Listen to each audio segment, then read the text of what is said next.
Report. America और Iran के बीच एटमी deal में बड़ा ट्विस्ट आ गया है। ईरान ने ऐलान किया कि वो अपने परमाणु प्रोग्राम को बंद नहीं करेगा।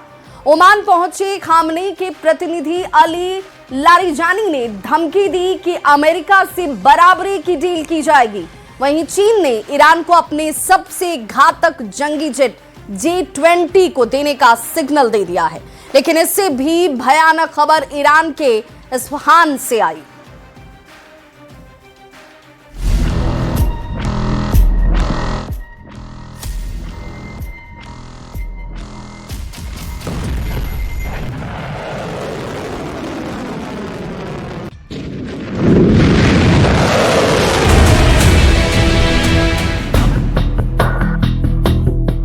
द जेरूसलम पोस्ट की रिपोर्ट साफ बता रही है कि ओमान में एटमी डील खतरे में है।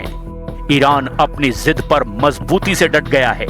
अमेरिका उसकी गर्दन मरोड़ने की कोशिश कर रहा है, जिसकी वजह से खाड़ी में हथियारों के गोदाम खुल गए हैं। ट्रंप ने अपने जंगी बेड़ों के इंजन ऑन कर दिए हैं।